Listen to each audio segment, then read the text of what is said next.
Hello साथीहरू, welcome छ मेरो भिडियोमा हजुरहरूलाई। आज चाहिँ चैते दसैँ, ह्याप्पी चैते दसैँ सबैजनालाई।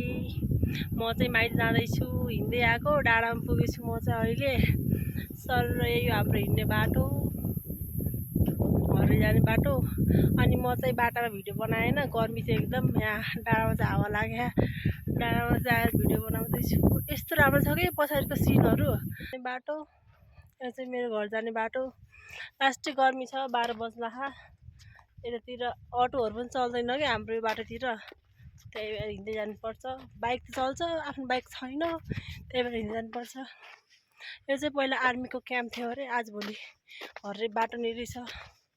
म चाहिँ हरे पुगिसकेँ। यो चाहिँ हरेको भाइरल होमस्टे। यो ठाउँ चाहिँ एकदम भाइरल छ, मान्छे धेरै घुम्न आउनुहुन्छ। अनि हाम्रो हरेको बजार। अनि म चाहिँ हरे पुग्ने बित्तिकै गाडी पाएको थिएँ, गाडीमा बसेर लागेँ अहिले माइततिर। अनि बाबैको नि हल्का भिडियोहरू बनाएँ, बाबैको फुल चाहिँ। अनि बाबैमा चाहिँ एकदिन खाना रोक्यो गाडीको ड्राइभरले मात्र खाना खायो, अरूले खाएन। हामीले भर्खर खाना खाएर हिँडेको थियौँ नि त। अनि त्यसपछि अब बाबैदेखि नै गाडी हिँड्यो। मलाई चाहिँ सिधै नयाँ बसपार्क छोडिदियो गाडीले, म जान्थेँ पुरानो बसपार्क। म फेरि चौरादेखि अटो समातेर पुरानो बसपार्क गएँ। पुरानो बसपार्कमा चाहिँ हाम्रो माछागढ जाने गाडी लाग्छ, म त्यहीँ गएँ।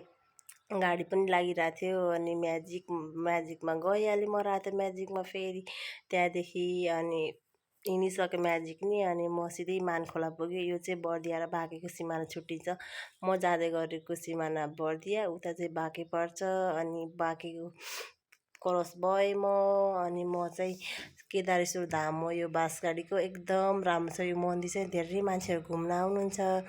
त्यही बाँसगाडी चोकदेखि माछागढ नि पुगिसकेँ। यहाँ चाहिँ एकदम धेरै गोठाला आउँथ्यौँ यो नहरमा चाहिँ हामी पहिला।